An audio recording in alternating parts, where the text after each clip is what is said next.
Enzo Recto, kalaban ang katiwalian at kasinungalingan, kakampi sa katotohanan at kabutihan.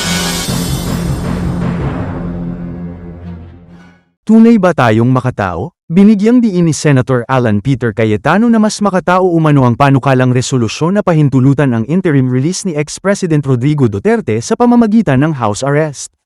Giit niya, hindi ito pag-iwas sa pananagutan sa batas, kundi para igalang ang karapatan ng 80 anyos na dating Pangulo sa dignidad at kalusugan. Nagpasalamat din ang senador sa sagot ng Malacanang na noted sa kanyang panukala. Para sa kanya, mas mainam ito kaysa no. So, when we say that we want justice, that goes both ways. Pag sinabi natin gusto natin compassionate, that goes both ways. Pag sinabi natin tayo ay maka-human rights, di ba? So, yung tao is innocent until proven guilty. Yung tao ay naka-detain, di ba, doon sa Hague, sa ICC. So, pinapanood ko po at binabantayan yung mga nangyayari. Kaya base doon po sa lahat ng nangyayari na sinabi dapat mabalik siya sa korte kaagad pagkakailangan siya, dapat ganito, dapat ganyan. So nakita kong solusyon doon nga yung house arrest. So hindi ko pangunahan yung conversation namin ni Kuya Boy, but I just wanted to relate that to values, di ba?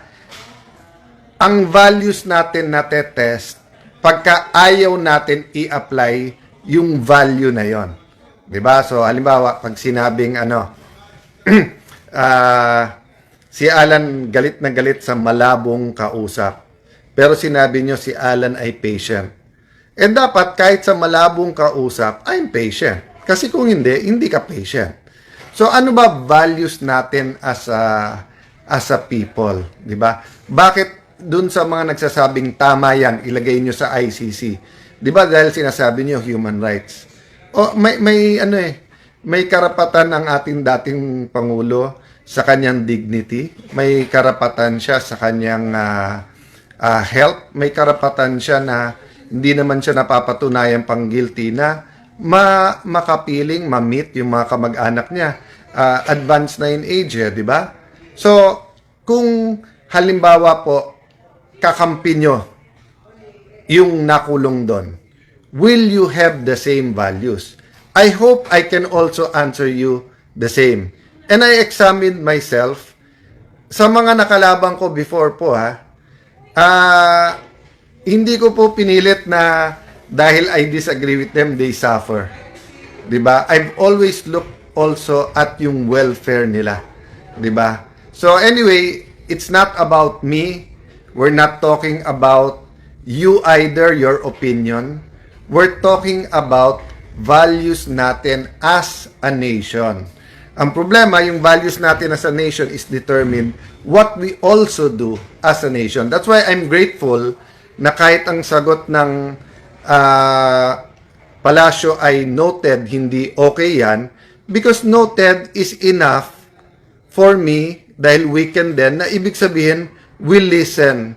Pag-usapan natin. Si Senador Alan Peter Cayetano, na kilala sa pagbanggit ng mga bersikulo sa Biblia, minsan ay ipinakilala ang sarili bilang isang ambasador ng Panginoong Hesukristo, na agad namang umani ng hindi magandang reaksyon mula sa ilang human rights advocates. Si Cayetano, isang born-again Christian, ay nagsabing hindi niya ipinipilit ito sa iba, at ito raw ay kanyang personal na panuntunan, kahit papatuloy niyang binabanggit ang mga aral ng Biblia. Ngunit tila hindi ito angkop sa okasyon, isang pagdinig sa Senado tungkol sa pag-aresto kay dating Pangulong Rodrigo Duterte noong 11 ng Marso at ang posibleng pag-turnover sa kanya sa International Criminal Court, ICC, sa The Hague, Netherlands. Aniya, higit pa sa pagiging Alan Cayetano, senador, dating kalihim ng ugnayang panlabas, dating speaker o kongresista, ako ay isang ambasador ng Panginoong Hesukristo. Ito ay kanyang sinabi noong 20 ng Marso sa pagdinig ng Senate Committee on Foreign Relations na pinamumunuan ni Senador Amy Marcos. Muling nabanggit ito matapos haminin ni Cayetano ang mga Pilipino na patunayan ang kanilang pagiging makatao at makakarapatang pantao sa pamamagitan ng pagsuporta sa kanyang panukala na si Duterte ay ilagay na lamang sa house arrest sa The Hague. Sa kanyang programa sa Facebook na CIA, Cayetano in Action, 365 with Kuya Alan, Noong Sabado, ika-12 ng Hulyo, sinabi niya, "Tingnan natin ang ating puso. Makatao ba tayo bilang mga Pilipino?" Tinalakay niya rito ang kanyang resolusyon na humihikayat sa Marcos administration na hingin sa ICC ang pansamantalang pagpapalaya kay Duterte at paglalagay sa ilalim ng house arrest sa loob ng Philippine Embassy sa The Hague habang hinihintay ang paglilitis. Tama si Cayetano sa pagsasabing makatao ang mga Pilipino, ngunit ang compassion o malasakit ay maaaring mabaluktot at gamitin bilang emosyonal na panangga o manipulasyon. Alam nating lahat kung saan nanggagaling si Cayetano, malaki ang utang na loob niya kay Duterte.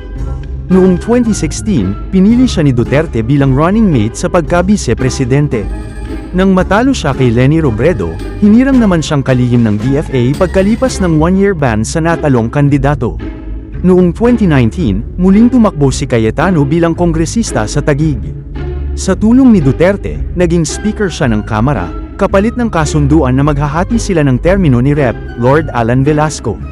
Bilang speaker, pinamunuan din niya ang Philippine Sea Games Organizing Committee, PHISGOC, na may 6 na bilyong piso budget.